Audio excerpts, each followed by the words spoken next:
Welcome to the PlayNation podcast, episode 8. I am one of your hosts, Joe Quinn, and I am alongside the magical, the mystical Micah Magruder. How are you today, Micah? Hey, Joe, I'm doing fantastic. I'm glad to be here. We got some great topics to be able to talk about today, but mostly it's just fun to be able to hear your voice and talk PlayStation. Yes, your wellness does me well, does my soul good, right? Episode 8, it's 800% more episodes. I think it's. We were talking right before we started recording that it's very sort of almost serendipitous. I think is the word I want to use. That episode 8, maybe there's a little bit of there's a deeper sort of. It's like a double entendre, if you will. There's double meaning here. We're getting out of the prime numbers, so we've had True. 5, 7, and after 8, we'll go to 9, and we're getting to that point where prime numbers become less and less between each other, and I don't know if that means anything, but it means something to me.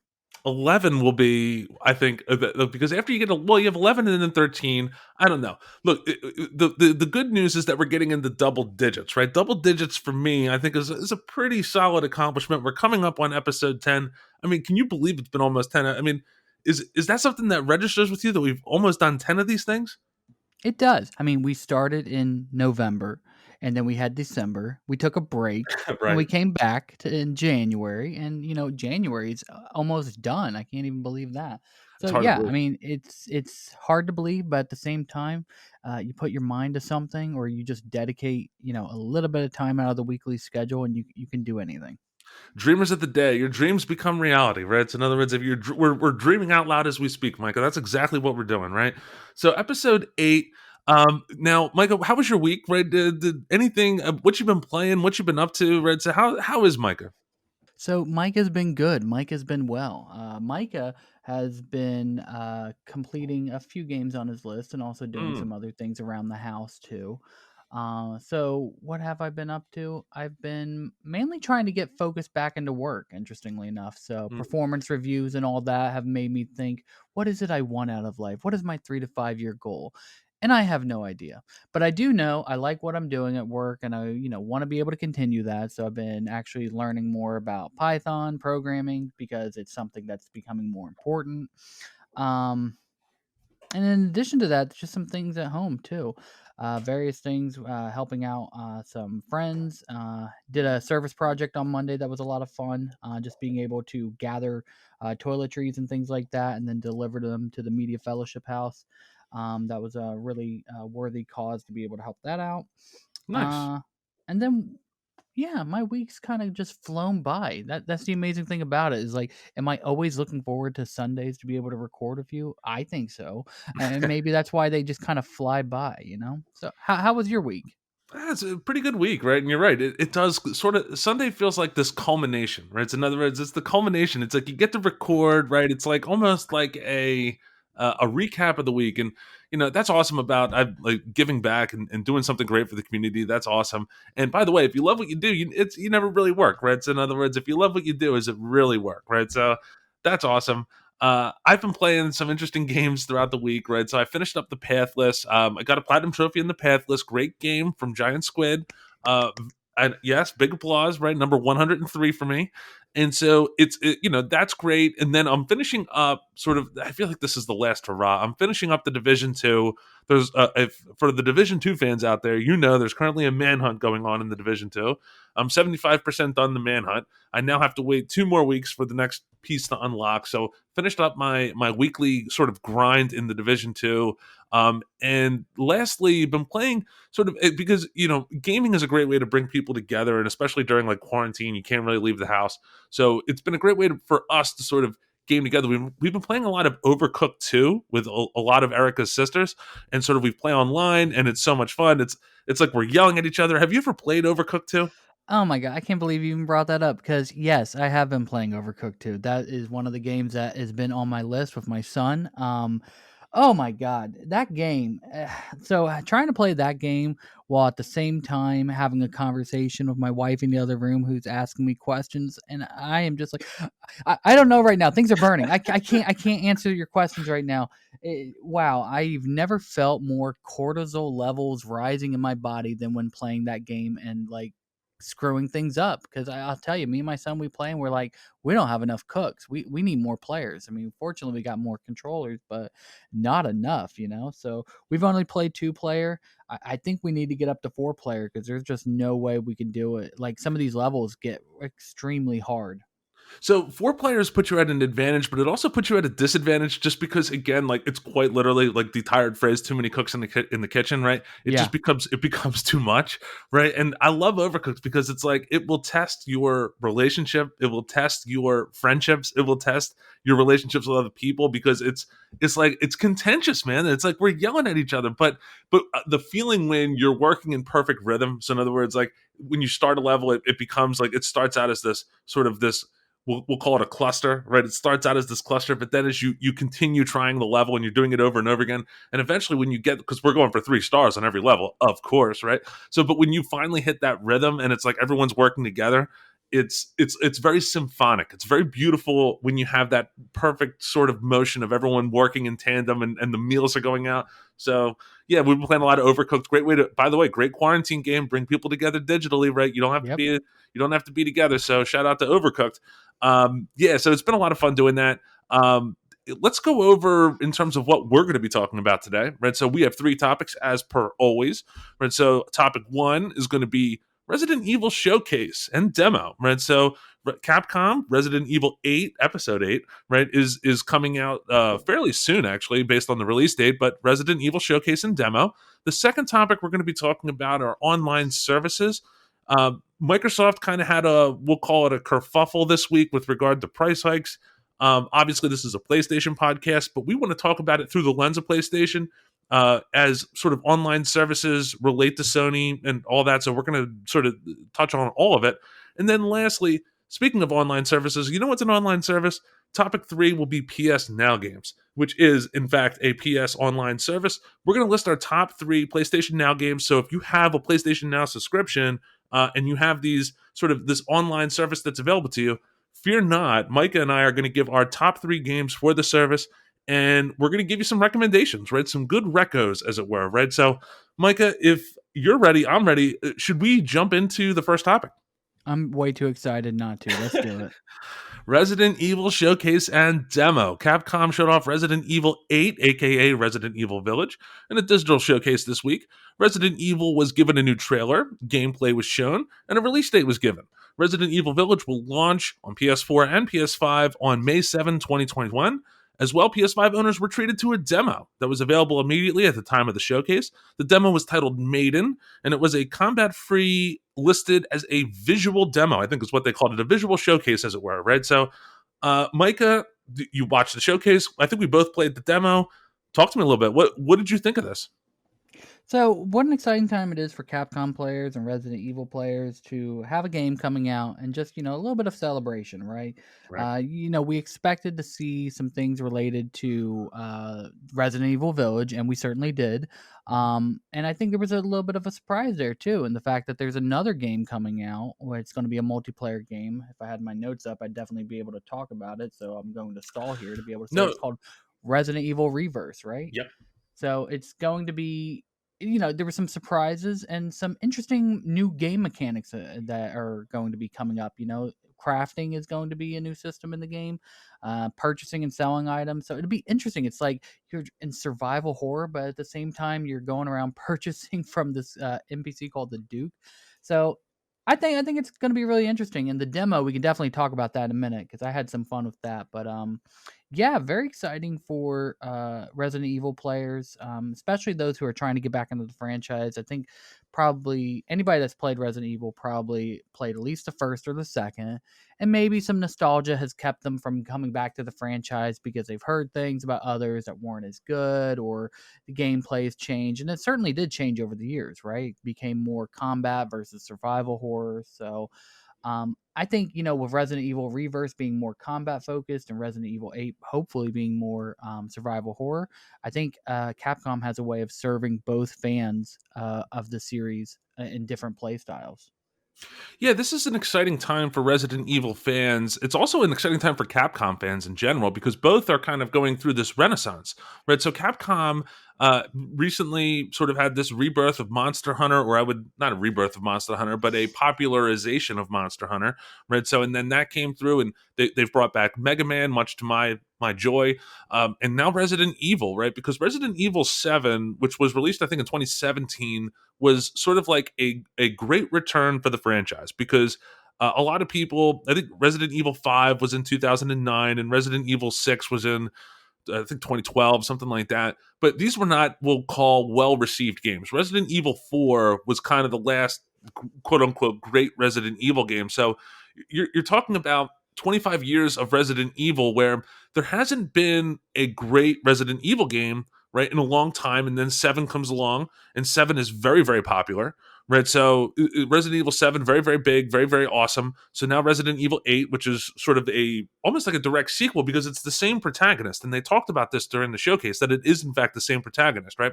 So it's interesting that 7 and 8 now are sort of again rebirthing the Resident Evil franchise. It's great for psychological horror fans, great for Resident Evil fans. Resident Evil 8 Village, they showed it off. It does look interesting. I forgot about the Reverse, which was the almost like a multiplayer add-on that they're gonna sort of, if you buy Resident Evil 8, you get Reverse as well, which is interesting. But yeah, I think it looks really, really cool. It's PS4 and PS5, which is a little bit.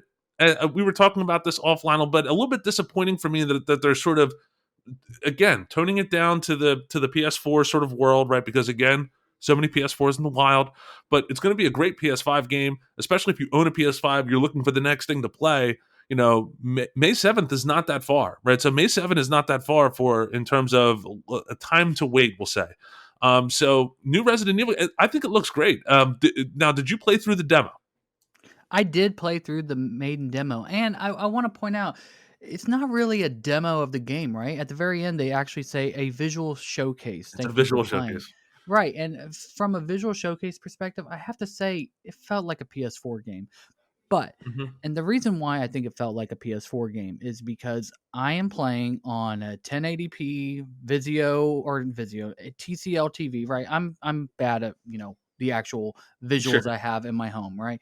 So looking at the Digital Foundry breakdown, who, I love those guys. They always go through games and tear them apart and find the strengths, weaknesses, etc. They mentioned how like they couldn't record in the HDR setting to show off things, but they said when you play the game in HDR, it's just a different game altogether. The lighting is much different. The black levels are much different. So I've definitely got to get that HDR under my belt before May to be able to really experience this game as it is. But I did play the demo. Played it with my headset on, the Pulse 3D, because that is very much the way to play is being able to hear all these sounds around you, looking, turning around very slowly and getting yourself freaked out. Um, and in most horror games, when you start hearing freaky things, that's not when the freaky things happen, right? The freaky things happen when you're just walking down a hallway and you think things are going great, and then suddenly a sandbag falls, right? That's when it first got me during the demo. So I did actually stream myself playing just to be able to put that out there. I'm actually going through editing the video now to be able to put it up on YouTube. So because there were some moments whenever I died a few times after meeting one of the vampiresses. I don't know her exact name, but yeah, you can die in this demo. You can't defend yourself. You have to run, and definitely fun to explore this mansion, right? So there's definitely a lot of detail put into what's going on in this world, why Ethan, the main character from Biohazard, is here. So me having not finished Biohazard, I don't want to spoil it. I'm going to finish it to fully understand why I'm trying to find my girl girlfriend who left 3 years ago, Mia, and why I'm in this crazy house and not jumping out a window after she attacks me. So I definitely have to finish that game to understand, why he cares that much. But it's interesting that you're continuing the story rather than just coming up with a brand new story. So I do truly wonder how these two games interact with one another. What did you think of the demo, Joe? So, look, number one, I will look forward to that streaming sort of video. I can't wait for that. Please be excited for that if you're listening out there. Now, with regard to Resident Evil, the demo, and then the gameplay itself, right? So, Resident Evil has undergone this. I would say gameplay transformation, right? So if you go back to Resident Evil 1, it's this very atmospheric horror. Again, the combat is sort of minimal. And then it's more about the atmospheric horror. And then as you progress forward through Resident Evil 4, and again, 5 and 6 really accentuate this, they become almost like Arnold Schwarzenegger action movies, right? They become this sort of, click it and rip it kind of, load your shotgun out and just, rip through hallways full of demons, right? So in other words, it kind of shifts away from that. This feels, when you look at Resident Evil 8, I think Resident Evil 7 did have the action, but I think it was about that atmospheric horror. It was about the father ripping through the walls. It felt more like Resident Evil 1 and 2. But I think as we're looking at Resident Evil 8, again, just I don't know because we haven't played yet, but looking at the digital showcase, it looks more and more like they're getting into that action genre, right? So in other words, you got the shotguns, you got the, sort of, again, it feels like a lot of action. The visual showcase was really cool. So I played through Maiden, and it did have that atmospheric horror, right? And but very clearly, as you get towards the end, I don't want to spoil the visual demo for anyone, so I encourage everyone to go play it. But as you mentioned, right, there's an opportunity to die, and it sort of leads into that where you start sort of thinking like, well, is this, how much action is really going to be in this game? And this sounds crazy for a lot of people because a lot of people really love Resident Evil 4. They kind of like that action genre. I'm hoping, and again, I don't know how well this is going to translate, but I'm hoping that it's more atmospheric horror. My favorite moments in Maiden were the times, as you mentioned, the sandbag fell, which I think might have actually been a corpse. Like my I favorite think so, part, yeah. and More look like a sandbag, but yeah. my favorite parts of Maiden were actually sort of quietly and very carefully and very almost scarily going through the basement dungeon area and just wondering what's around each corner. So I would like Resident Evil 8 to be this sort of, slow plotting, sort of scary jump scare type of game. But we'll see. How much action is in the game is going to dictate how much I like the game, if that makes sense. Yeah, no, I can see that point. I think you got to blend it, right? The fact that at some point during the game you go outside, I can see that Hmm. since it's more open, that's the perfect places to have like the shotgun ready. If like I don't know what's going to come at you, there could be all sorts of creatures, right? But yeah, I do like the atmospheric horror. Like having just finished Until Dawn, Hmm. I like the fact that, all my decisions I made along the way were pertinent to the game, and the fact that I could not fight back against these beasts that were coming after me or the psycho or anything. Basically, you just had to run, escape, hide. And I'm hoping there's a lot of that. Um, I'm hoping it's a good blend, right? I think that's what we'll see is probably a good blend of both the atmospheric horror, what's around the corner, and oh, now I got the shotgun. Here we go. Right. And, there's an uncanny valley as it relates to horror games, I feel, right? Because things become scary and they are scary sort of when they're in these subtle notes, right? So, in other words, that sound you hear off in the distance or sort of the not knowing what's around each corner. And it gets more and more tense. But as things become, sort of a little bit more, we'll say, on like in your face or silly as it were, right? So like it becomes less scary. I hope it doesn't cross that kind of uncanny valley where it just like again what makes me feel that way is because when you see that the merchant who's outside the house, I forget what the merchant's name is, but he's this big dude inside of a The back of a Duke. the Duke inside the truck. I hope the game's not too silly in that way. I hope it doesn't pass that uncanny valley where it crosses from scary to silly scary. So I hope it stays sort of grounded in that way. That's my hope. But yeah, I mean, look, it's a game that I'm excited for. Is this? Let me ask you this: is this a day one purchase for you? Will you play Resident Evil Village on day one, or is this something you'll kind of wait and see, look at the reviews, and kind of decide? So this comes down to the whole, do I want to be like going towards this game like all in, like yeah, they deserve my $70, or no, I'll wait until it comes back down to the normal price I'm used to. So that's a whole nother topic in itself, right? The fact that this is going to be $70, right? Hmm. 69.99 technically, but it goes over 70 with taxes, right? So Hmm. it's very hard. I mean, you got the extra $10 surcharge. It's I'm hoping there's some extra value from that extra $10 other than just, price of inflation and things like that. But it's very hard to resist this as a day one purchase. I really got to get through Biohazard. I got to get through um, other games in my belt. Like Returnal is going to come out in March. Will I have finished that one? That's another one that's going to be $70, I think. So that's another one we'll talk about. That it's going to be like, will I not? I mean, being part of this podcast, I'll definitely get games as they come out because I think it's relevant to play them at the time.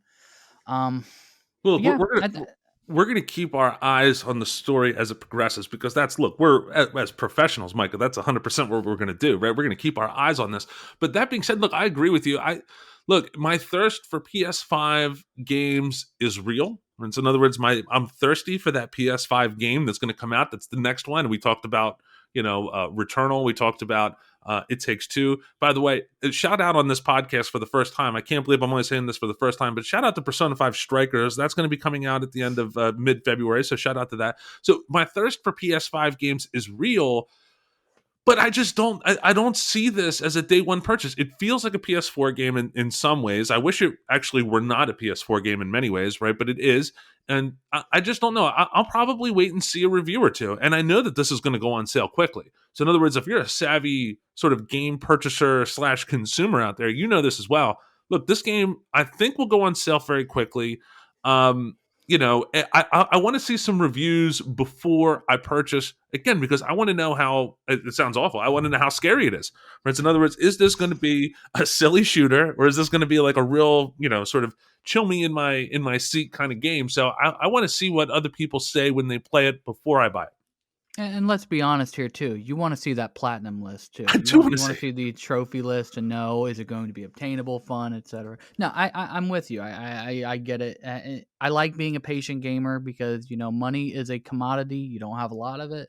You got to give it to those who, definitely earn your purchase. And many times people get burned day one purchases. I mean, we talked about Cyberpunk last month, right? I mean, some people loved it, some people got a refund, and getting refunds on games is not a commonplace thing in the PlayStation library. So, I think despite you and I maybe skipping it day one, we'll definitely talk about it the Yeah. week it comes out. I think, I mean, the whole internet's a buzz about the game, and I gotta say, a lot of fellows are really down bad for these villains. I mean, to the point where it's just like, The big yeah, come on. I mean, some of the memes I've seen and some of the text around it is just like, oh man, you got to get a girlfriend, buddy. Come on, man. Just tall. I think you're referring to tall, sexy lady, which I guess the meme of it, right? Is that the antagonist, right? So the villain in this game is obviously a very we'll call tall, voluptuous woman, right? So yeah, right. but I totally agree, right? So it's ridiculous, and the other thing is that when we think about Resident Evil, and again, I said this at the beginning because I think this is kind of one of the most important notes to touch on. It is a good time to be a Capcom and it is a good time to be a Resident Evil fan, right? So in other words, if you're a fan of this franchise, I mean, look, I mean, we're talking about being on the fence about it. We want to see what the trophy list is, and by the way, Resident Evil 7 had an atrocious trophy list, right? So, but we want to see these things. We're kind of taking this wait and see approach, but for fans of the franchise, and look, you see it in the media, you see it through popular YouTubers that you might know. Brittany Brombacher was the host of the showcase. She's obviously a huge Resident Evil fan. So for fans of the franchise, this is look, you're living in a golden time right now. It's a good time for you to be alive because Resident Evil. I mean, these are great Resident Evil games. I think objectively, whether or not we subjectively like the game is different, but objectively, I think that these are it's a great return for the franchise. No, I agree with that. I mean, a couple months ago, Capcom was a victim of an unfortunate leak. I don't think we had a chance to talk about that because that happened, before we started this podcast. But I think people have a lot to look forward to with Capcom games, Resident Evil games. And I'm looking forward to eventually playing this. I know I eventually will, whether it's day one or day 90, doesn't matter. It will eventually be in my wheelhouse of games as long as I have breath. And for what it's worth, I did the same thing with Resident Evil 7. It went on sale very quickly, sort of after its launch, and so I even got like the digital deluxe edition, which included kind of the DLC that followed afterwards. And I picked it up then, and I played it then, and like I said, I enjoyed it. Right, so like I said, it's good stuff. If you are a Resident Evil fan, right, let us know, give us a shout, and let us know your excitement level for this game. Right, so that being said, Micah, I would say time to move on to topic two. Right, so in other words we got to get on to the next topic, which is online services. right? And specifically, I mentioned we are a PlayStation podcast, but Xbox being a competitor of PlayStation, right? So we want to talk about this sort of in a 360-degree view, right? Xbox removed a price hike that was not received well by Xbox users. The price hike would have increased by $1 for 3 months, $5 for 3 months, and $20 for 6 months. And the 1 year subscription option was dropped entirely from sort of the offerings that you could get, sort of in terms of the Xbox Gold sort of services. This was not received well, Micah. This was a price hike. This is kind of what I've been warning about for Game Pass users. People talk about, the dangers of kind of having this model, like almost like a Netflix style gaming model. Is that price creep? Is that the price is going to creep up?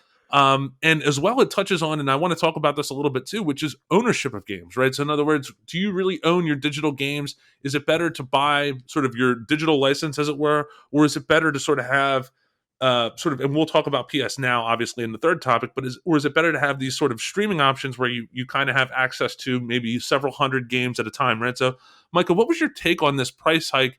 That was, it was pretty almost immediately taken back by Microsoft, right? So, what was your take on this?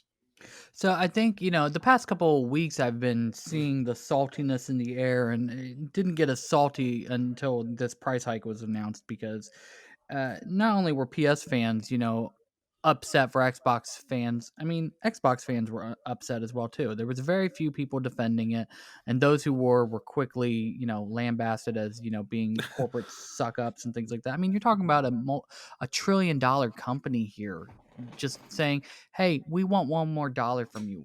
Why? And by the way, it's going to be double what it normally costs you for a year, like $120 just to be able to play your games. And a lot of people made some great points of like, Fortnite, I can get it for free, but I have to pay $120. Halo Infinite is going to come out. It's going to be there's going to be a multiplayer Hmm. aspect of Halo or something like that, and you have to pay Xbox Live Passes.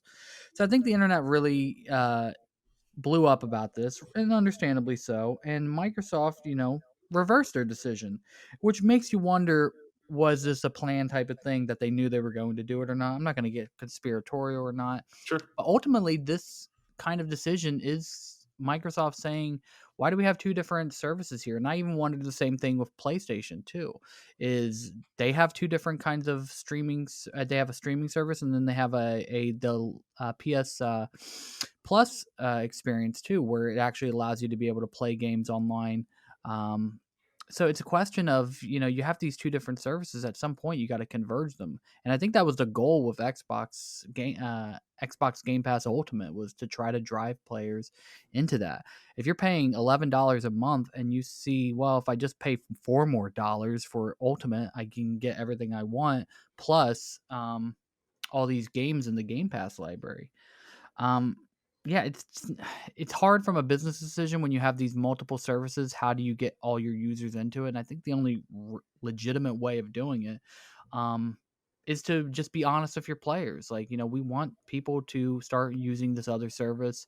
We'll do introductory pricing, right? Something like that. You And from know, the no, I'm sorry, Mike. I was just going to quickly say, from the PlayStation experience, like, you have these two streaming services. You have these two services, I should say, of PS Plus and PS Now, and it's only $120 a year for both of them, $60 for both, and you can get discounts on them all the time. And Xbox Game Pass Ultimate is $180 a year, and that's at, you can maybe get 3 cents off if you pay for the entire price in advance, right? So it's not a very good value compared to what PlayStation's offering, at least, price wise. So it's just very different services. And getting into that point you were mentioning about who owns your license, I mean, even with a digital license and owning a game, you technically don't own the game, you just own a license to the game, right? But at the very least, you have some agreement with who you purchased it from, that you will have access to this. You can download it whenever. It's not just, on months that begin with M or anything like that. It's an always there thing because you purchased a license. Yeah, and we had this discussion as a group discussion, PTP, which stands for prior to podcast. We had this discussion as a group, and I understand I sound like a borderline Sony pony when I say things like this, which is that I don't think that the value, because everyone kind of loves to trip all over themselves and talk about the value of Game Pass. And the one thing I was saying was that, and again, it's an important point that I like to make, which is that I don't know about that. I don't know how much of a value Game Pass really is, because it's a value in the moment, but I don't know. Again, you talk about the prices will increase over time. You don't in fact have access to that license. That, so say like you were to play, any particular game that's on one of these streaming services, you're playing this game, you really don't know if you have access to that forever, or for, as long as PlayStation or Xbox are in fact services and alive and well, right? So you don't know how much you have access to, and you don't know for how long. And then the price can change, as clearly we can see here, right? The price can change over time, very whimsically in some cases, right? So Microsoft, they clearly don't need an extra dollar. They clearly don't need an extra $5 or $20, and then to take the most. I think they could have gotten away with this if they just would have left the 1 year subscription alone. But they just outright. I don't understand that. Why are you removing? That's the most popular option, the 1 year at a time option. And you're right. So like when you talk about PS Plus and PS Now, like you can get discounts on that, whether it's like Black Friday or what have you, right? Over the course of the year, the PS Plus subscription is probably on sale 4 months out of the year, right? So it's on sale constantly because they want you to keep re-upping it, right? So I don't understand the price hike. I don't understand the removal of the 1 year subscription. So it really a baffling move. And obviously, look, they got hounded on social media, right? I think rightly so, for this price hike. I didn't understand it. I don't. It just felt like a very, and look, it's a very anti-consumer move. But not only is it an anti-consumer move, it's an anti-consumer move during a time when you're kind of getting your butt kicked by Sony across the board with regard to console sales. So it's not like they have this. This is a move from a Microsoft that would appear to be in a tremendous lead, which it's not. But you would, based on this move, you would think that they are in a tremendous lead, right? Because this is sort of this is actually a move I would expect from Sony, right? So when in the PS4 era, right? So in other words, at the tail end of the PS4 era, where they just have this tremendous insurmountable lead, it's like, look, we're winning and we know it, and we can get away with kind of whatever we want kind of move. But Microsoft is fighting for every consumer it can get, and it makes a move like this. Don't really understand where it's coming from, if that makes sense. No, I get it. I'm kind of with you in the sense that this is definitely very anti-consumer, and I wouldn't put it past Sony to eventually. I mean, come on. I mean, every company has to look at the bottom line and understand, like, are we getting as much value versus, what actually we have to provide our players and things like that. So it's very. I expect this kind of thing to eventually happen, and I'll evaluate it then. But when it comes to this one more dollar per month thing, I've had that Netflix price creep over the years, right? It started off really cheap, $6.99 a month, I think, and then it was like, oh well, if you want more people to play, and that's the kind of price creep I expect. Is that like you can't just give it to everybody in your family and grandma too, right? You can't all share the Netflix account, and I think that's the same kind of thing here. Is that like I have a family of kids that I'm starting to give them all their own accounts, right? Hmm. And even I think Phil Spencer said that at some point with Xbox, Game Pass, we want to look at a family option because right now there is a family option for Xbox Live. And I believe I need to look into Sony right now. I don't even know if I have a family option for the Sony stuff I have right now. Right now it's just me and I'm letting the kids play. They don't really play online, right? And if they do, it's the free games like Fortnite where they can play online with no problems because Sony does not care. Um, so I think it's good from the perspective that Xbox is more in line with Sony, more in line with Nintendo in terms of the free to play games. Um, but I mean, don't expect this to go away. It's going to come back somehow. Um, whether Xbox Game Pass gets phased out and then, sorry, Xbox Live gets phased out and now it's Xbox Game Pass, $10 tier or something is now the default of what you need or something like that. But now it's $11 a month. They're going to somehow get people back into one tier because I get it from the bottom line of like you have these multiple services, things like that. Everybody wants to streamline and just make it simple. So I expect this to come back at some point. Yeah, well, and it will, right? So in other words, that this is going to come back and it's going to be a price hike. My suggestion to the listeners out there would be, look, obviously, I understand that people want to save money wherever they can. I just talked about Resident Evil. Wait for it to come on sale. Look, I do the same thing. You have to be a savvy consumer, and I understand the desire to save every dollar. That being said, my suggestion would be, and again, if you can afford it, buy your games. Right, take pride in kind of your game library and build your game library. It's the same sort of principle with it sort of taking the PS Plus game. So every month on PS Plus, you get your free titles, right? You get your monthly free games. Make sure I send out a group text message to family members reminding them. Look, make sure you go in and add your free PS Plus games. Whether or not you intend to play them is irrelevant. Just add it to your library, because once it's in your library, it's in your library, right? So it's the same thing you see a lot with PC gamers with their sort of, again, stockpiling games on their Steam accounts and the game libraries that are like thousands of games wide. I think that's the best way. I mean, if a better purchase option comes down the line in the future, I'll be the first to celebrate it. But I don't know that streaming is it. Again, we're going to talk about streaming and the positives of streaming in our next topic. But for me, I think that you really want to make sure that you have a robust game library that you will have access to till the end of time, or until PlayStation falls off a cliff.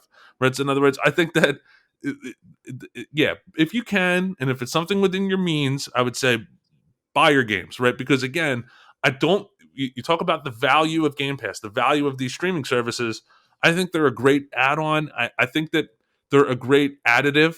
And why Sony doesn't sort of combine these services into one? Because I know Xbox kind of does this. This is actually Xbox, something Xbox does kind of well. They kind of combine these services into one sort of pay model.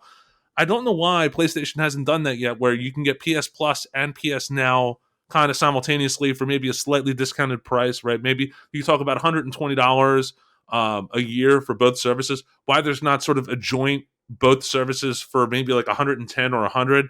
Why that doesn't exist, I don't know. I think that would be something that most people would jump all over. Like me, I would jump all over that, especially like when you talk about, again, you talk about Black Friday deals. If I can get both for $80 for the year, again, it becomes a cost savings. But these services are great add-ons, but it doesn't change the fact that I think the number one way to be a gamer as a consumer is to buy your games. Yeah, I mean, you raise a good point of like who do you want to support with your money? Do you want to support Microsoft or Sony, the big corporation, or do you want to support Capcom or the indie developer? Right. So I mean, that's the thing is like with the Xbox Game Pass a la carte thing, like developers are all over the place. PS Now, I'm sure it's the exact same thing. It's just like some people get a lot of money, some people don't. It really depends on what kind of deals they have. We really don't know on how these things are done, but if you really want to give your money to a developer and publisher that you love, the best way to do it is to actually pay for the game that comes out that you love so much. That's such a good point, Micah. I'm so happy you brought that up, because that is such a good point. If you want the number one way to support developers, especially small developers, right? So, in other words, I just got done. We talk about a platinum for the Pathless, which was a magnificent game, right? Bought that game at full price. Shout out to Giant Squid. Again, if the best way to support developers is to buy their games at full price, if you you would say that that's voting with your wallet, as it were, right? So in other words, I think that you can sort of support small developers if you want to see more indie games, if you want to see more of the type of smaller games that are really really interesting, or fascinating from a lot of different perspectives. Buy their games. It's the number one way. It's the easiest way that you can, the easiest step that you can take to support developers. Buy their games at full price. That's a great point, right? Because I don't know, and this would be an interesting question for someone maybe who's more of an industry insider. How much of my, we'll say I pay $60 a year for PS Now, right? So how much of that $60 goes to the developers of the games I actually play? Right. So in other words, and we'll talk about our favorite PS Now games, but like say I play all three of my favorite PS Now games, um, do they ever get a slice of that $60 that I pay annually? I don't know the answer to that. Right. I mean, I think I remember going through this a couple months ago when the Epic Games versus Apple lawsuit started, and Epic Games was upset about Apple charging 30% for Fortnite microtransactions. They rightfully got their app pulled because they tried to circumvent the App Store's What? policies, Yeah, yeah. But the thing was is that like Apple charges 30% for microtransactions. So does Microsoft. So does Nintendo. So does Sony. Mhm, So 30% for microtransactions. I'm not sure if that's the same for the actual content that's out there too. But they do take a good chunk. I mean, 70/30 is nothing to sneeze at. That's a lot of money going out of your pocket. So it's a mhm, question of also, do you make more physically too? Like, I don't know because usually, if you want a certified disc, you probably have to go through Sony or through Microsoft to be able to do that, or through somebody who can actually manufacture that properly for you. So yeah, I think ultimately you do pay a lot. You get a lot back, right? I mean, you don't. It's not like 70% is nothing to sneeze at, but 70% of 100 million is still 70 million. Then you get taxed on that, etc. So you know, everybody's got to make money in this business, and that's ultimately what it is. It's a business. They're not doing this out of charity or anything like that at all. So they're definitely trying to get our money. But to your point, for a small developer and everything, is it worth it? I think it probably is. Because why wouldn't it be? Yeah, you made $100 million in sales, but you only got 70 million. I wouldn't be upset about that. I mean, I don't think a small developer is going to make that much, probably more closer to like a couple million, if they do really well. But I think that's still good enough money to be able to pay salaries and things like that. Yeah, but by the way, you do see this sort of economic struggle between, you have the provider or the publisher, right? So in other words, you have Sony and Microsoft, and then you have the developer, right, who's trying to make every penny that they can, and then you also have the consumer who's trying to save every penny that they can. So you have this sort of eternal struggle between these three entities, and everyone's kind of vying for their best possible scenario. And the cost of the game development has gone up, and that has led to developers doing things like microtransactions, season passes, DLC. I get it. They're trying to squeeze every last penny out of you as a consumer.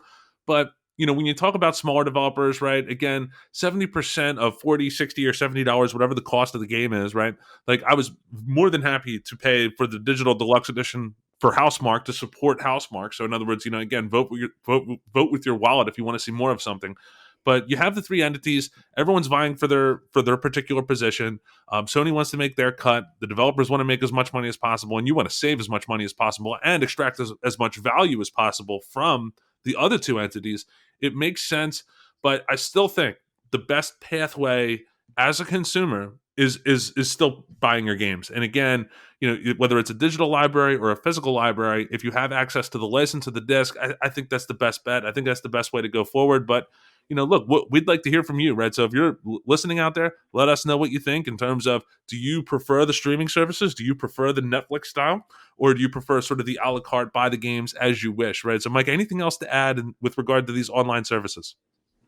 I don't think so. I think we're gonna get into that in our third topic here. So, We're yeah, I gonna mean, yeah, we'll definitely have to keep our eye on like what happens with the next iteration of Microsoft or Sony trying to price gouge us. And I think you and I can definitely tell our fans here, anybody that's listening, that ultimately we want to see value to consumers. And if Sony ever pulls anything like this, we'll definitely be the first to call them out, and evaluate it in the times that make sense. Like, look at it from the perspective: if you're going to charge me one more dollar per month, tell me why, other than just like because you're going to, right? Tell us why, you know? You can guarantee that. You can book that in your calendars, right? So if Sony were to do this on the flip side, so in other words, obviously Microsoft made this move, but if Sony were to pull a similar move and all of a sudden now a year for PS Plus is now $100, trust me, you will hear about it from us, right? We will keep our eye on the story as it progresses, as we always do, right? So we will keep our eye on this. But yeah, speaking of online services, topic three. You know what else is an online service? PS Now. We just talking about streaming services and the value of these streaming services. PS Now currently costs, as mentioned, $60 per year, offers hundreds of games on demand through streaming and sometimes download. So now let's talk a little bit about sort of the positives, right? Accentuate the positive, as they would say, right? So we're talking about buying games versus streaming games. So if you are to go the route of streaming games, and that's the way that you want to game, that's the way that you want to experience sort of your digital game collection, totally cool.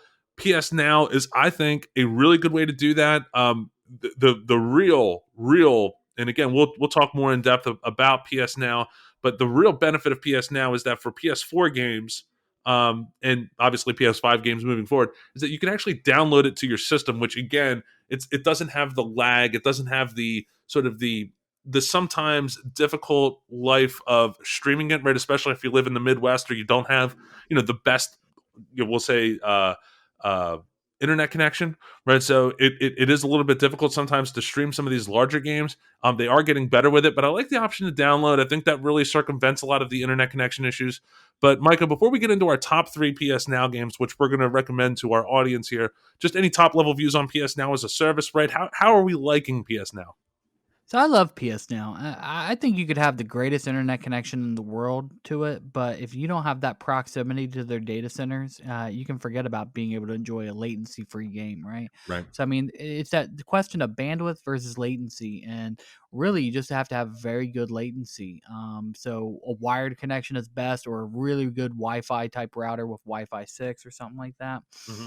Um, I like PS Now when I stream games to be able to try it out. I look at it from a demo perspective, right? It's like I'm gonna try this game out, see what it's like.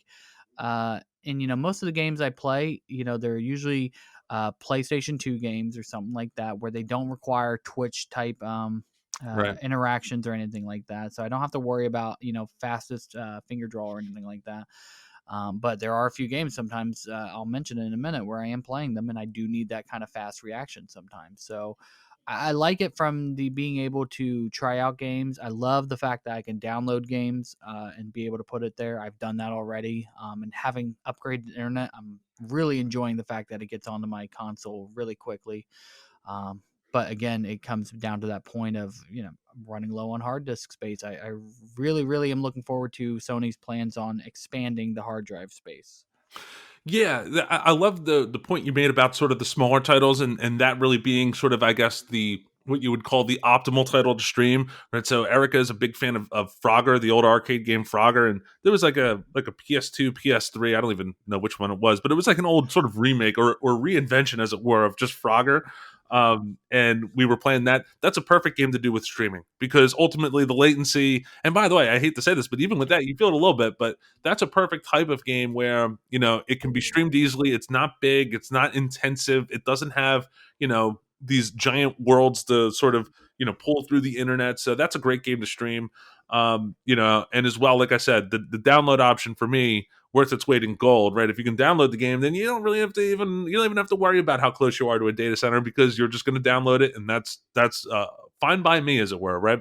So I would say let's get into our top three games. We can kind of do a back and forth kind of endeavor here, much like we did on the previous episode, right, where we did a list like this. So, Micah, I'll toss it over to you for your first PS Now game recommendation. So, have not played it yet, but I enjoy the fact that it's on there, and this is Injustice 2. So, this is the follow up to Injustice. And if you're not aware of it, Injustice 2 is made by NetherRealm Studios.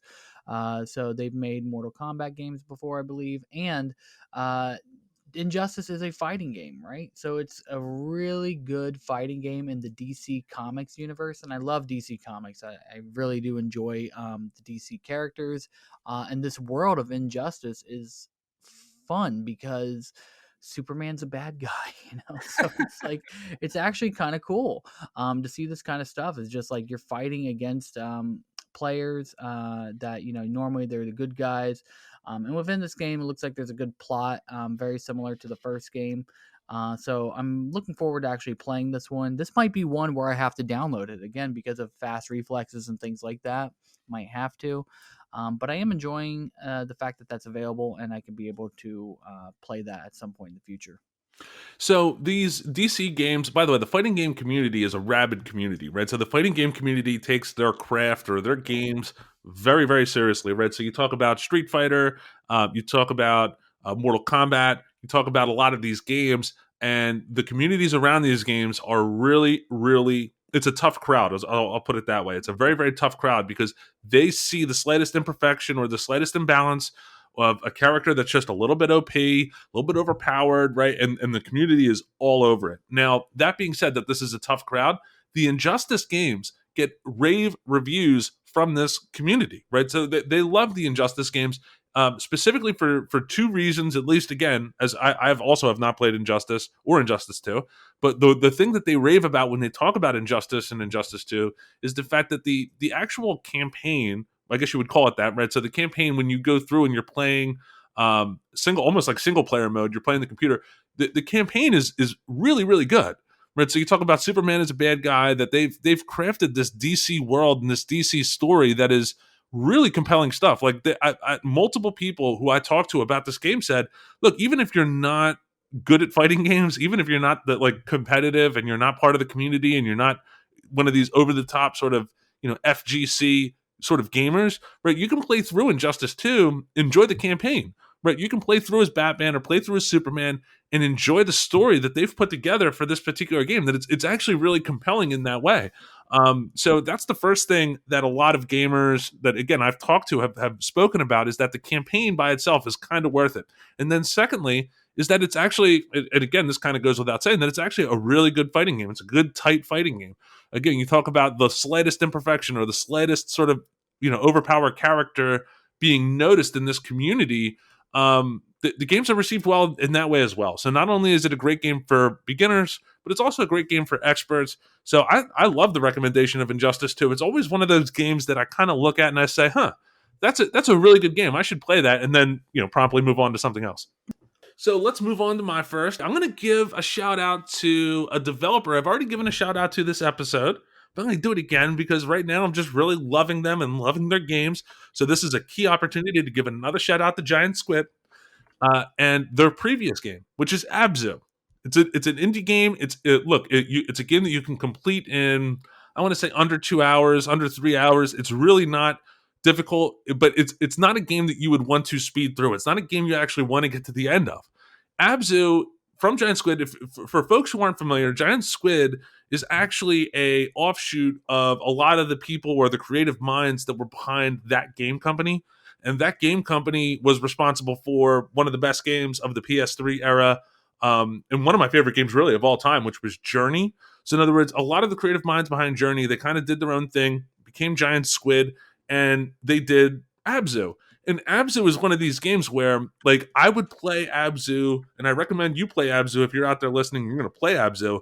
Turn off the lights, get a good pair of headphones. Sort of, if it's late at night, even better. And just sort of, may even recommend a hot cup of tea, right? It's just whatever you got to do to relax yourself, right? Get in that mood and just sort of enjoy Abzu, and you sort of, I don't want to spoil it. I don't want to get too much into it, but you're a diver, and there's not even really that much to it. You're a diver, and you're exploring these underwater areas, these aquatic areas, and the world that they created, the visuals that you experience, sort of the serene sound that you hear in terms of just everything going on. It's such a masterclass in terms of why different games or interesting games can exist and should exist. This is such a compelling case for pushing the limits of what games can be or should be, because it is so. Again, I don't know, atmospheric is kind of an understatement. But Micah, have you ever played Abzu? Is this something that you've ever gone through? I've not played Abzu or its predecessor or spiritual, predecessor, Journey before, but having Hmm. just looked them both up, they're available on PS Now, Yep. and having a subscription, I can go enjoy these. What a good game to actually recommend, just to be able to take that, to have a palate cleanser. You know what I mean? So having played through um Until Dawn and then trying to go to Resident Evil, I almost feel like, well, this isn't exactly like Until Dawn, So I feel like you need a palate cleanser between games. And this is what these kind of games are like, right? These games that take you a couple hours to play or something like that, and you can enjoy them and just have a different experience. Or even if you just want to relax, there's a lot to be said for meditative experiences and being able to just relax, disconnect, but reconnect, through a game like this. And there's a lot to be said with these kind of games that allow you to be able to do that. You don't have to worry about fastest reflexes or anything like that. I mean, can you even die in this game? You're a diver, right? I mean, are there E- points where you die or anything? there's no death in this game, only life. So, But that's great. That's the exact kind of game you need after playing a survival horror game. It's one where it's just bright, colorful, cheery. Nobody ever dies. D- the palate cleanser. That's what you need.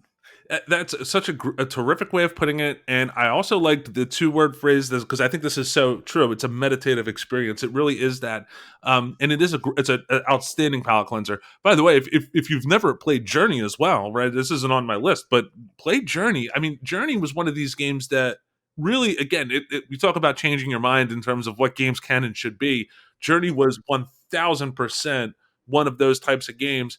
And yeah, so I highly recommend Abzu just because ultimately it's phenomenal. It's really a terrific experience. It's a terrific sort of game that you can kind of play between games.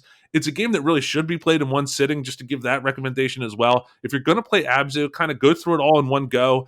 Don't sort of piecemeal it. Like, just if you can block off, like I said, 2 to 3 hours and just sort of sit down with this thing, it's almost like a movie in that way, right? So in other words, like, you're blocking off time for, if you're watching the new Jason Statham movie, but instead of watching the Jason Statham movie, play Abzu, right? So it just, instead of replace one with the other. So I recommend it. Block off some time and do it. And like I said, really make a relaxing effort out of it, and the game will pay you back in spades if you go ahead and do that. But yeah, so Abzu is my first game. Mike, I'll toss it back to you in this ping pong, and I'll say, what is your second game? So my second game is God of War HD. So this is the Hmm. original God of War. And I gotta tell you, playing playing through God of War 2018 and then going straight to this, I don't think you can do that. I think you gotta give yourself a little bit of time because you are just definitely going to not like it, right? This is the original game, and you really gotta take yourself back to a retro time of like, I hate to say retro, it was only like 20 years ago, right? But I mean, come on, at this point, it is considered retro, but different play style, but you also can appreciate the way things evolved, right? The little mini games that you got used to throughout the game of being able to spam triangle or spam square or hit, at the exact same time. This is where these kind of concepts started, right? They started with games like God of War. And it's kind of cool that this was remade for, I want to say, the PS3. So it's available as only a streaming game, right? You can't download it. But it's definitely fun to be able to play through to experience Kratos's journey as he's going through um, what happened in the first game. So I'm only about a couple hours into it. Have not gotten very far, but playing through it, I'm enjoying it because I do like the experience of remembering old games like this. You know, uh, the graphics definitely seem to hold up simply because of the fact that it was a remake. Um, but I am enjoying it just to be able to play it and get through it, and then go on to the next games, which is God of War 2 and God of War 3. AAA game development is AAA game development is a fickle pickle, right? Because it's difficult to judge AAA games over time, right? So for instance, like, a lot of these games that are made with the big budget games, they're meant to be sort of bleeding edge technology, meant to be. When God of War came out, that was kind of, and you go through the trilogy, God of War 2, God of War 3 especially was meant to be this way, which is that it's meant to sort of showcase the hardware that it exists on in a very sort of bombastic way. So when you go back and you look at these AAA games from the past, you talk about the original God of War, God of War 2, God of War 3, these hold up so supremely well. Right, so these hold up so supremely well. By the way, I will do this as well. My third item on the list is a AAA game of the past that has held up extremely well, but God of War especially. And look, there's a reason why when you talk about the reboot and the popularity of the franchise and Ragnarok and where it's going and all this stuff, there's a reason why Kratos has existed through time the way that it has, because the God of War trilogy, these are very good games. These are very, very good games. And when you talk about the combat that existed in sort of, I would say, the reboot franchise of 2016, it actually holds true in terms of that. The older games feel, obviously, they're much more combo based, and it's almost like a score based system. It's very sort of button mashy in that way, but the combat is so good. And you talk about all the different weapons, and as you play through the game, you upgrade over time. The balancing is very good. The God of War original these are all very good games, right? So in other words, you go back, you could do a lot worse going back and sort of saying, what are some of the best old games. God of War is a perfect example of AAA game development done correctly over time in a way that holds up very well. I agree. Yeah, it's one of those things that, if you didn't grow up with this era or you didn't have access to it because, you were playing Xbox at the time or PC gaming, it's cool to be able to experience what you missed out on, right? So yeah, definitely enjoying this game, hoping to be able to complete it at some point. I think it's kind of funny when you talk about AAA game development, like God of War takes, 20 to 30 hours, right, to beat. In this game, I think you can beat it in 6 to 8. It's a pretty short game, but I mean, 20 years ago, 6 to 8 hours was, I want to say, the standard for these kind of action games because you could only fit so much on a disc. There wasn't a lot of content you could fit on these discs, but now you can, go 3 to 4 times that. It's funny. I was like, you show it like a lot of these older games, right? So in other words, I was like showing the original Shadow of the Colossus, like the old PS2 Shadow of the Colossus to Erica, and it's like, look, you have to understand. At the time, this was like really. I mean, aren't the graphics amazing?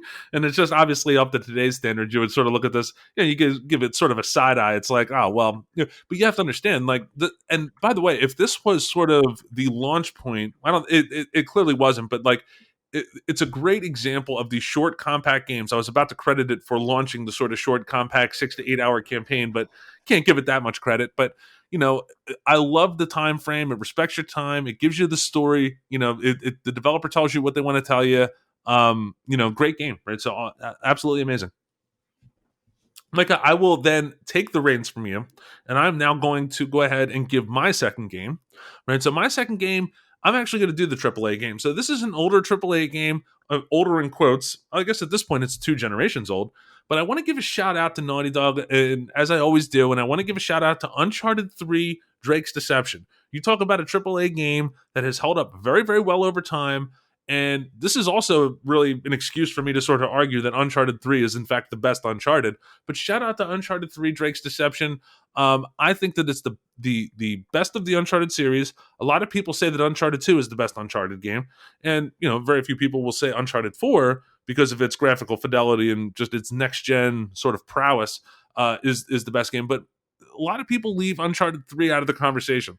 I want to give a shout out to Uncharted 3 for sort of reintroducing. You talk about the action scenes and the cutscenes and the blockbuster sort of moments that can occur in action games. I challenge people to find a game that is just more pure fun than Uncharted 3. Micah, is Uncharted 3 something that you're familiar with? Did you play through this one when it came out? So I am a Uncharted newbie. I have not played any of the games before, to be honest. I just have not, So me getting into PlayStation was with PlayStation 4. Uncharted 4 came out for that console, but I never got into it because I just wasn't in my wheelhouse. But I'm wanting to get into them because, again, this is the kind of franchise that Naughty Dog makes great games, and before The Last of Us, there was this game, right? So it's definitely one of their first forays into not only making AAA games but utilizing motion capture, making it seem cinematic. You're making a Hollywood type film rather than just a video game.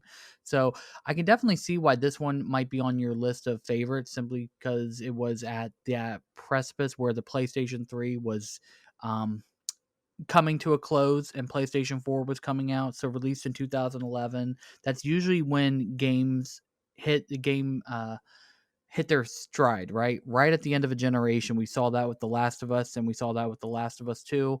Same thing with Naughty Dog here, making a game that's just good for that generation. And what a great thing that it can continue to be experienced by folks such as myself who never played it by just trying it out on PS Now. So I'll definitely add that to my list of games. I want to start at the beginning and then, continue on as Nathan Drake's story comes to a close in the final game. Yeah, you really should, and you should start at the beginning. Again, I'm not sure if the Nathan Drake collection is on PS Now. I hope it is, but I don't think it is. But the Nathan Drake collection, where they remastered the first 3 games, probably the best way to experience that. I'm sure, I don't know how much it costs now. Maybe it's $10 now, or maybe, probably more. But if it's not too bad, get the Nathan Drake collection. But this is very much, and you're right, this is very much a JQ game. This is very much a Joe Quinn game, right? So it's Naughty Dog, check, right? So story driven, check. Single player, check. 10 to 15 hours, check. Great trophy list, check. It's just all these things that I normally look for in a AAA style game. Uncharted 3 really hit that. And I don't recall ever having. So when Uncharted 3 launched, I don't recall really ever being as hyped and just as so, because I'm not usually the hype guy. I don't really buy into a lot of the, again, wait and see type approach on these things. And but I was so, just, you talk about fanboy hyped for Uncharted 3 as it launched. I don't know if I've ever been more hyped for a launch game. And that was like, again, day one. I think I beat the game that weekend. It was like the this game is everything for me in this moment type of game. So Uncharted 3, fantastic. Again, I think the Nathan Drake collection, when you talk about the remaster, I think that's probably the best way to go through it. If you play the PS3 version, I actually don't know. I'd have to go in. I might do this tonight. I might pop into Uncharted 3 on the PS3 streaming version and just sort of see how it plays through PS Now, and how well the graphics hold up.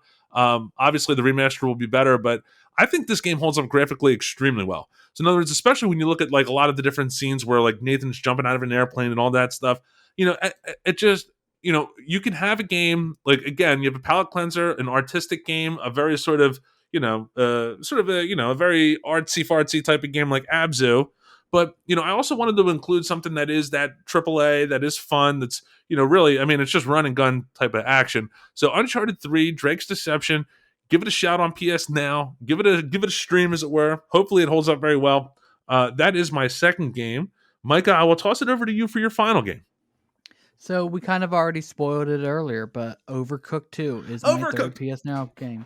So I mean, great opportunity to talk more about this game, but I mean, it's available for PS Now. I had already purchased it a couple of months ago because I realized that I wanted more games while kind of quarantine continues. Day 322 or something like that. We needed more games to play as a family, right? We need to be able to interact more. And I heard about Overcooked. I wanted to be able to try it. And yeah, to the point of playing this game, it's just so good gameplay, cooperative gameplay, where you have to work together, you have to talk to one another. Like me and my son were playing it. I'm like, all right, can you handle the chop some meat and throw it at me, and then I'll put it on the frying pan, things like that. We're talking, we're communicating. It's a good skill learning game, right? To be able to communicate in a kitchen. And my son even asked me, is this what real cooking is like? And I said, to a certain extent, it is, because I have burned things to a pan before because I was not paying attention while doing something else. So, very much possible to overcook in real life, and overcooking in this game, it takes it to an extreme. Because it's just so many things going on, so many orders needing to be fulfilled. Um, Very fun game, very stressful at the same time too. So you got to take it with a relaxed approach, right? But I think if you're playing with others who expect you to bring your A game, it'll be very hard to do that if you're new to the game. So definitely give yourself some practice before you go online. I will not go online at all with this game unless I'm doing with friends. I refuse to, just because I don't want to get yelled at, etc. So, um, shout out to Overcooked 2. Good game, good co-op game. Great game to play online with friends and family. So definitely give it a look at some point. I can't say enough positive things about the Overcooked franchise. I really can't. It's such a great game. And again, it's one of these things where it will drive you mad. And this is like we were talking. By the way, we were playing with Erica, Shannon, Gabby. We're playing the game, and all of a sudden, like it became like very tense in the room. Right? So in other words, because we're talking as we're playing and all that stuff, we're having a good time. And like it was one of these moments where I had to sort of point out. I was like, "Look, the fact that we're all stressed out and really angry right now, this is the fun part. Like, this is the stress is the fun part. Like, because we're literally at each other's throats. Everyone's trying to be the quarterback, everyone's trying to be the hero in that moment in the kitchen. And when people go off script, go rogue, right? Which usually is me. I'm usually the one who goes rogue and it goes off and just starts flying around the kitchen doing all these various things.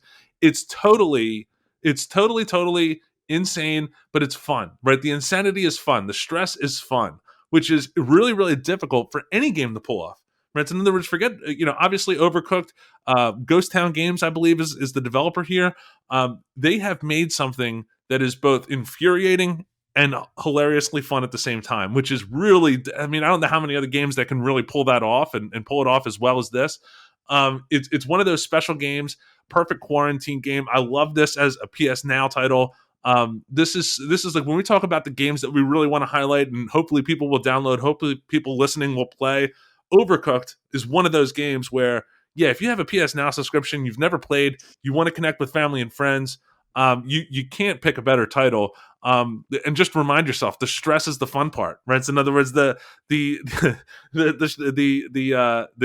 the difficulty when you're thinking about stabbing the person next to you, that's the fun part, right? That's the part that's the good part.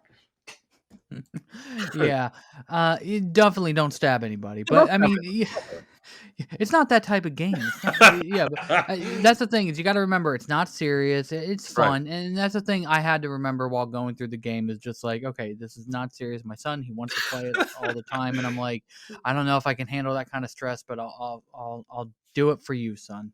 Don't stab anyone. It's not that type of game, right? Actually, don't do that. But at the same time, enjoy. Like I said, enjoy the infuriation, right? So just Right. really let it sink in, get into your bones, and just enjoy it, right? So great, Michael, great game. I would say this, right? I will now take the reins back, and I will give my third title, right? So my third title for PS Now that everyone should play is a game that is published by Bandai Namco. It is developed by Level 5 Games. It is a Japanese game in the best way possible. It's a game that I love. It's one of my favorite PS3 games. It is one of, I would probably even say, if I'm listing my top 25 games of all time, I think this is definitely in there at some point. Shout out to Nino Kuni, Wrath of the White Witch. I have always been a big cheerleader for the Nino Kuni franchise. This was the original Nino Kuni. There is a Nino Kuni sequel, Nino Kuni 2, which I will gladly admit, not as good as the first game. But Nino Kuni is such an amazing, you don't want to call it a Pokemon clone because I think that's overly simplistic and it's not doing the game any justice. But it is a game where you're collecting sort of these animals. It's this fantastic story, right? So the one of the cool things about Nino Kuni is sort of the visual and the visual style, because the visual style is really over the top gorgeous. And it's actually done by, in this particular instance, if you're familiar with Studio Ghibli or Studio Ghibli, they actually do the visuals for this game, which is an amazing get. It's such an amazing thing. They do a tremendous anime studio that is famous for movies such as like Princess Mononoke and Spirited Away. So in other words, if you're a real anime nerd, you surely know Studio Ghibli or Studio Ghibli. I'm pronouncing it wrong, but they did the visuals for this, and the translation is a gorgeous game. It's actually, for a game as bright and colorful as Nino Kuni is, it's also a very dark story. It's actually, I'm not going to spoil it for anyone if you want to play, but somebody like there's a death and it's like really really traumatic, and you're trying to sort of bring this person back. And it ultimately, when you get to the ending and what actually occurs, it's this very very sort of deep and emphatic statement on loss and acceptance, and has these deep undertones. It's a really phenomenal story. So when you combine that story with the gorgeous Studio Ghibli visuals, when you combine that with an amazing soundtrack, and then you also combine it with sort of this combat that exists, like I said, it's sort of Pokemon-ish in the sense that you're collecting these sort of animals that become combatants and they help you in fights. But it's really really good all around. This is a phenomenal game, highly recommended by me. Micah, have you played through? I don't know that if this is a Micah game. I don't know if this is necessarily going to be something that you've ever dipped into. Nino Kuni, Wrath of the White Witch. Is this something you've ever dipped into? It is not, but it's not to say that it's not something I would dip into. So, you and I have been talking offline about how I'm just dipping my toes back into Japanese RPG games, going through Persona 5. I'm actually enjoying the story a little bit to the point. My main thing about games like this is the battle system, right? Right. It's not active, and I don't know if Nino Kuni's like similar Japanese RPG games where the battle system, it just feels antiquated of this stop, wait, pick menu thing. It's not. I somehow moved away from that, loving Final Fantasy 7 years ago and then trying to replay it again. It just, the systems don't hold up to me, but I do enjoy game developers who make games that try to help you relive wonderful moments in your lives, right? So reading about how, they're trying to make Wrath of the White Witch, Studio Ghibli's goal is to make you relive adolescence and things like that. Dealing with concepts of loss and things like that, these are big topics, right? And whether you're, 8 or 28 or, even 48, everybody is going to experience these kind of things. And it's lovely to be able to see developers and animators put their heart and soul into games like this, and be able to create wonderful things for people to be able to experience. I've heard. I just really want to say I've heard great things about Nino Kuni, the series, and over the years, and wanting to be able to get into it, but knowing how the battle system works, I just can't. But playing through Persona 5 and hopefully pushing my way through it, I'm hoping I'll be able to enjoy it to a certain extent, to be like, okay, the battle system is just what it is. Just do it, play it, enjoy the story. Well, actually, I think you would enjoy the Nino Kuni battle system more than you enjoy the Persona battle system, which, by the way, look, shout out to the Persona series, one of the greatest JRPGs of all time. But I think you would enjoy this battle system more because it is more active. It's not turn based, right? It is real time. So you do have a party, though. So it does follow some of these Japanese tropes that exist in a lot of these sort of JRPG style games, right? So, in other words, you have a party, you have but it's an active time battle system. So in other words, it's ongoing. You can swap between party members in real time, and you can swap out your your Pokemon style creatures in real time. So in other words, you can swap these people in and out, and it's all occurring in that fashion. It's not turn based, but with regard to the game itself, I think that it's cool to make a family friendly game. I think that's great. I mean, I love a good family friendly game, but it's even better to make a family friendly game that has sort of a deeper meaning or a deeper purpose that isn't so it's I think it's easy to make sort of family friendly games that are kind of sort of ankle deep, you know what I mean? They're not really deep games. Like just as an example, it's not a knock, but like Ratchet and Clank, like there's no real deeper meaning to Ratchet and Clank, you know what I mean? It's just you're using groovatrons and rocket launchers to blow up sort of the robots that are standing in front of you, but it's a very family friendly game. But again, not a lot of deeper meaning. Nino Kuni is family friendly in the same way that Ratchet and Clank is family friendly. But again, it does have sort of this sort of you feel like, I don't want to say you feel like you learn something from it, but you really do. You learn something about yourself, and you kind of learn something about your understanding of life and death and what that means. So it's family friendly, but it also sort of bridges that gap where it's family friendly and it has sort of that depth to it that not a lot of games will bring. I think that a good game does something really well. I think a great game does a couple things at the same time very well. And Nino Kuni is great in that sense because it does do a lot of different things. You talk about audio, visual, story, meaning, it's family friendly, all this stuff. It does a lot of things, and it does a lot of things really well simultaneously. And that comes across in the game, right? So in other words, that comes across in when you talk about, that comes across in the greatness of the game, if that makes sense. So shout out to Nino Kuni. We give it a nice shout. So that I think concludes our three games for PS Now. I was going to include just as a runner up. I don't know if you had any other games that you were considering, but just shout out to Resogun. I was going to give Housemarque a shout. I'll give him a shout right now. Shout out to Resogun. Did you? Was there any sort of runner ups that you wanted to mention as well? Not yet. I mean, I'm just getting through the game series. I mean, I'm seeing Red Dead Redemption on here, so if you haven't played that, definitely play the original. Resogun, I definitely got to play that, especially before Returnal comes out. I want to check that game out, see what Housemarque has done before. So yeah, I mean, I love the fact that you can just quickly go through the list online and just see the titles, but it really does help to be able to see, from your PS5 or the PS4, what are people playing, because it is sorted by most downloaded, most played. You can go by genre too. There's just so much out there, and talk about value of Game Pass versus PS Now. I mean, PS Now has some great value for how much you're actually paying for it. A lot of great games. People want to crap on streaming. Yeah, I mean, rightfully so. Sometimes streaming does suck. It's not always great. Mm-hmm. But the fact that there's a lot of PS4 games being added here, and you can download those, that is a great add. And some of the streaming, if you can handle it, it's great. if you can handle it, can you handle it? You know, that's it's but yeah, no, this is like the fourth episode in a row. I'm giving a shout out to Housemark. I don't want to. Who am I to break that tradition? I can't break that tradition. Shout out to Housemark. So I'm going to give them a shout every episode until Returnal launches. Micah, 800% more episodes. I mean, this is really, like I said, this is. I'm not saying that this is becoming impressive. I'm going to go and say that this is impressive. Right. So this is getting somewhere really fantastic. 800%. I agree. I think 900% will be great. When we Wow. get to 1,000% Wow. episodes, I mean, at that point, we might have to come up with different metrics or something. I don't We're even know.